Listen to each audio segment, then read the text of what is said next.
Halo sahabat GKI Klasi Solo dimanapun Anda berada.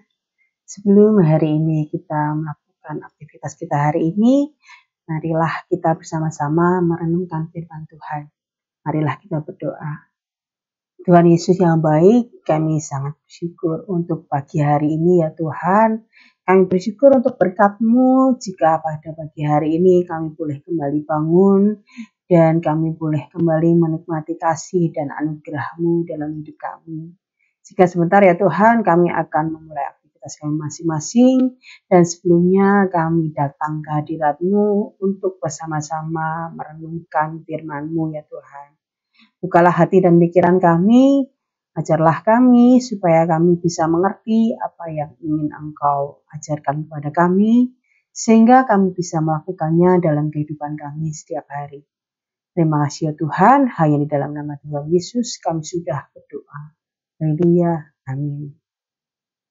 Sahabat GKI Klasi Solo, tanpa kita sadari kita itu seringkali menuntut orang lain yang kita anggap memiliki kedudukan yang lebih rendah dari kita itu untuk menghormati kita. Seperti misalnya kita sebagai orang tua, kita meminta anak kita itu untuk menghormati kita. Kita meminta anak kita itu untuk patuh dan taat pada kita, pada perkataan-perkataan kita. Terus seperti kalau misalnya juga pemerintah itu juga meminta rakyatnya, menuntut rakyatnya untuk patuh pada aturan-aturan negara, patuh pada kebijakan-kebijakan apapun yang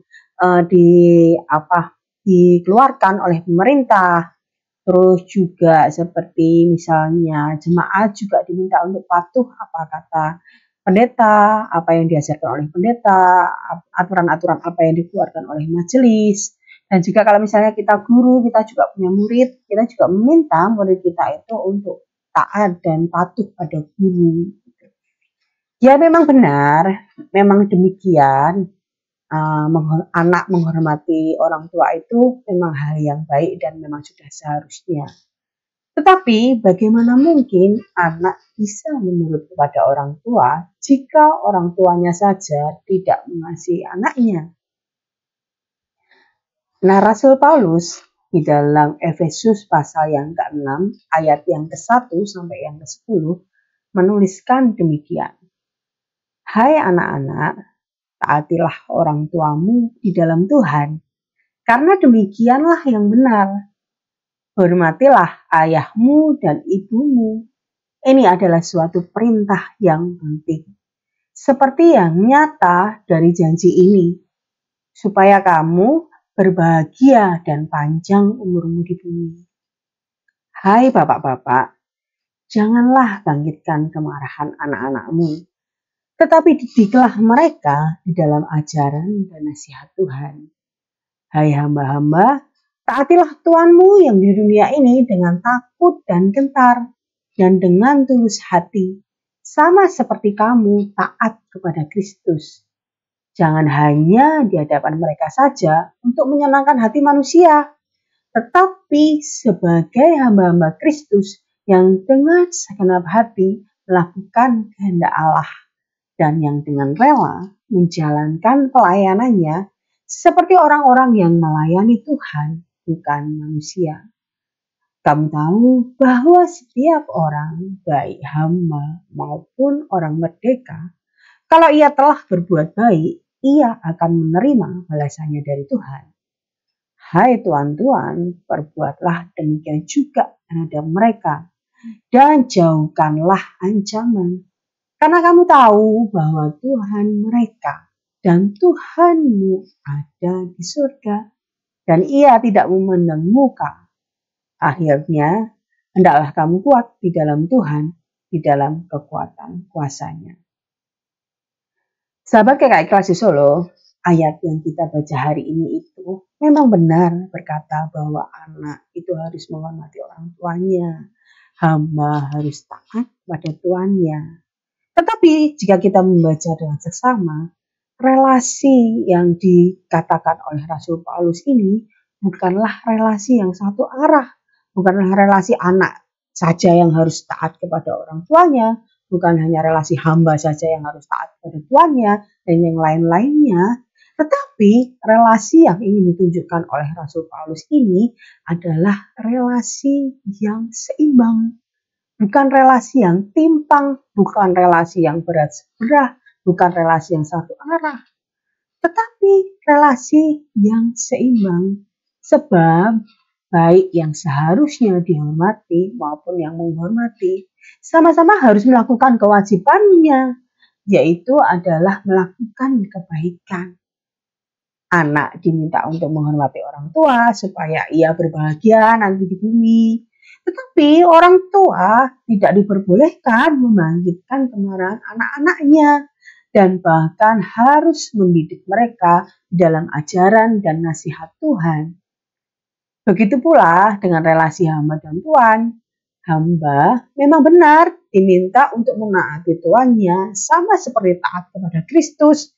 Bahkan mereka juga diminta untuk melakukan pekerjaan mereka sama seperti mereka itu melakukannya untuk Tuhan, bukan untuk manusia. Tetapi Tuhan juga diminta melakukan hal yang sama terhadap hamba. Mereka harus berbuat baik kepada hamba. Bahkan dikatakan bahwa jangan mendatangkan ancaman terhadap hambamu itu. Menariknya, Rasul Paulus menuliskan dalam ayatnya yang ke-9, bahwa Tuhan mereka yang dimaksud adalah Tuhannya hamba dan Tuhanmu itu Tuhannya si Tuhan yang ada di surga dan ia tidak memandang muka. Dari ayat ini kita dapat melihat bahwa Tuhan yang dimiliki oleh si hamba dan Tuhan yang dimiliki oleh si Tuhan itu sama. Dan sama-sama ia tidak memandang muka. Jika ia tidak memandang muka, maka berarti ia tidak melihat apa kedudukan manusia, apa jabatan yang dimiliki oleh manusia, posisinya dia adalah tuan atau dia hamba, atau dia orang tua, atau dia anak, ataukah dia guru, ataukah dia pendeta, ataukah dia majelis, ataukah dia jemaat. Dia tidak melihat itu. Yang mana berarti kasihnya Tuhan kepada semua manusia itu ya sama. Bukan berdasarkan apa-apa yang menempel pada dirinya, jabatan apa yang dia miliki, pekerjaan apa yang dia miliki. Apalagi berdasarkan aku sering berdoa, aku sering berpuasa, aku rajin ke gereja, aku pelayanan di gereja, aku adalah seorang pendeta, aku adalah seorang majelis, aku adalah hamba Tuhan. Belum tentu mereka ini yang mengatakan bahwa mereka rajin, mereka yang setia melakukan pekerjaan-pekerjaan pelayanan di gereja. Apakah mereka lebih mengasihi Tuhan? Tidak. Tapi Tuhan tidak melihat itu semua. Tuhan tidak melihat muka. Tapi Tuhan mengasihi semua orang. Kasih Tuhan diberikan kepada semua orang tanpa memandang muka, tanpa memandang jabatan apapun yang dia miliki. Jika kita membaca ayat sebelumnya dalam Efesus pasal 5 ayat 21-33, Rasul Paulus juga menulis perihal relasi suami istri yang seimbang. Sebab seringkali memang relasi suami istri itu juga nggak seimbang. Mereka saling menuntut satu sama yang lain tanpa pernah memberi satu dengan yang lain. Kadang suami merasa superior karena dia adalah seorang laki-laki, dia bekerja, sehingga dia yang membiayai hidup keluarganya, sehingga dia boleh menindah istrinya, berlaku semena-mena pada istrinya dengan anggapan bahwa ya istri itu memang harus tunduk pada suami. Jadi boleh aku lakukan sesuka hati karena dia memang harus tunduk kepada suami.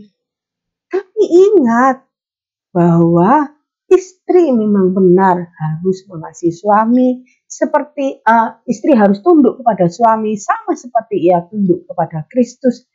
Tetapi suami juga harus mengasihi istri sama seperti Kristus itu telah mengasihi jemaat dan yang telah menyerahkan dirinya baginya. Jadi relasi suami istri pun juga seharusnya seimbang, bukan hanya relasi yang satu arah, bukan hanya relasi yang berat sebelah, yang timpang.